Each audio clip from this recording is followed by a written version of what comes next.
Iran और America Israel के साथ 40 दिन युद्ध चलने के बाद भी सीज़ फायर के लिए पाकिस्तान में आयोजित वार्ता 21 घंटे से ज़्यादा चली, लेकिन उसका कोई सकारात्मक परिणाम या यूं कहें परिणाम नहीं निकल पाया।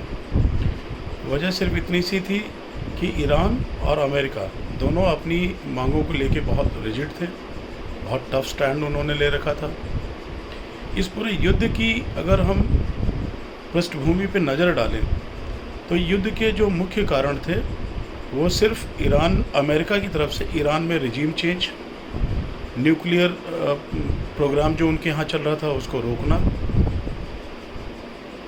ये मुख्य कारण थे जिसकी वजह से अमेरिका ने ईरान के ऊपर हमला किया। अमेरिका की अपनी वजह थी जिसमें तेल का खेल भी शामिल था, डॉलर डोमिनेंस भी इनडायरेक्टली इसमें इन्वॉल्व है, और इज़राइल ने इसलिए इस युद्ध में पार्टिसिपेट किया क्योंकि उसके लिए यदि ईरान न्यूक्लियर कैपेबल हो जाता है तो सबसे ज़्यादा सरदर्द, सबसे ज़्यादा असुरक्षा उसी को है, और वो ये किसी सूरत में नहीं चाहता कि उसके पड़ोस में कोई भी न्यूक्लियर कैपेबल ख़ास तौर से इस तरह का देश न्यूक्लियर कैपेबल बने जो हूती, हिजबुल्ला और इन सब जैसी आतंकी संगठनों को अपना प्रॉक्सी बनाए हुए हैं। ईरान ने भी खैर अमेरिका और इजराइल के हमले का मुंह तोड़ जवाब दिया, कहीं से हथियार डालने की स्थिति में नहीं आया। अमेरिका ने और इजराइल ने मिल करके ईरान के नेवल पावर और एयर पावर को पूरी तरह से डैमेज किया, बहुत ज़ोरदार ज़बरदस्त हमले किए।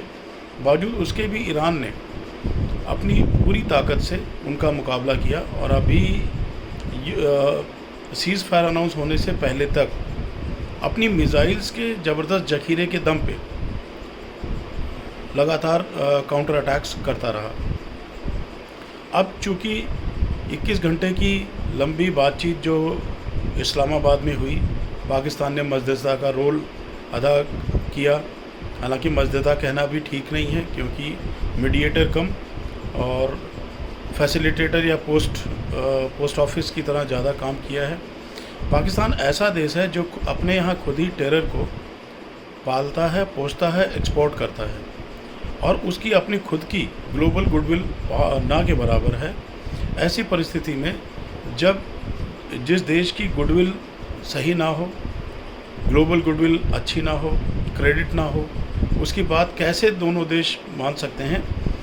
उसको सिर्फ मध्यस्थता के लिए अमेरिका ने अपने पपेट के तौर पे यूज़ किया, क्योंकि पाकिस्तान एक मुस्लिम कंट्री है और ईरान के पास पड़ोस में है, और उससे ऊपर ये कि पाकिस्तान अमेरिका की स्क्रिप्टेड चीज़ को अपनी बता करके पढ़ लेगा, यानी वो जो अमेरिका चाहेगा वो कर लेगा। इस असफल वार्ता के बाद आगे के रुझान और भी ज़्यादा कॉम्प्लिकेटेड हैं, टिपिकल हैं, उससे शांति का रास्ता आगे निकलता दिख नहीं रहा है। ईरान ने जहां होर्मुज के रास्ते निकलने वाले शिप्स या कंटेनर्स के ऊपर अपना टोल लगाने की पेशकश करी हुई है, टोल लगाने पे रिजिड है, उसका कंट्रोल होर्मुज का उसी के पास है फ़िलहाल। और अमेरिका की साख को भी इस बात का बट्टा है क्योंकि युद्ध उसने शुरू किया, होर्मुज की कंडीशंस उसी युद्ध की देन है, उसका बाय प्रोडक्ट है। और अब आज की डेट में सबसे मेजर पॉइंट ऑफ कंटेंशन एक तो होर्मुज स्ट्रेट है जो पूरी तरह से इन्होंने ब्लॉक कर रखा है, जिससे ग्लोबल एनर्जी क्राइसिस उत्पन्न हो रखी है। पूरी दुनिया की अर्थव्यवस्था पर इसका बहुत विपरीत असर पड़ रहा है। ऐसी परिस्थिति में होर्मुज स्ट्रेट का खुलना बहुत ही आवश्यक है, और अमेरिका भी इस प्रेशर को बहुत अच्छे से महसूस कर रहा है, और अमेरिका ने इसको अब अपनी नाक का विषय बना लिया है। अमेरिका की युद्धपोत पास में ही तैनाती पर हैं, और अब तो ये भी सुनने में आ रहा है कि अमेरिका के कुछ पोत वहाँ पे ईरान की इच्छा के विपरीत वहाँ जाकर के जो ईरान ने सी माइंस लगा रखी हैं उसको निकालने और सैनिटाइज करने का भी काम शुरू कर चुका है। हालांकि ईरान ने इस दावे का खंडन किया है, ईरान ने इसकी पुष्टि नहीं करी है। बहरहाल अभी ये देखना ही होगा आगे कि इस विषय में, इस मामले में आगे क्या होता है, आगे किस तरह का रुझान और देखने को मिलता है। क्या यहाँ आगे चलकर ईरान अमेरिका की सख्त रवैये से कुछ अपना स्टैंड बदलता है? क्या इज़राइल लेबनान पर अपने अटैक्स को बंद करता है?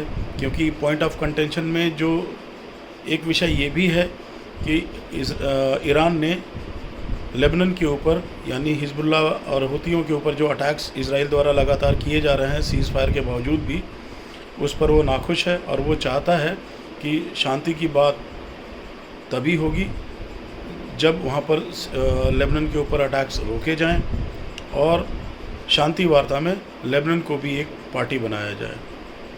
बहरहाल आगे देखा जाएगा अभी क्या होती है। परिस्थितियाँ तो इसी तरह से अभी हैं, बनी हुई हैं। फ़िलहाल कोई अभी पॉजिटिव इंडिकेशंस मिलता नहीं दिख रहा है। आगे की बातें आने वाले 2-3 दिन में स्पष्ट होंगी।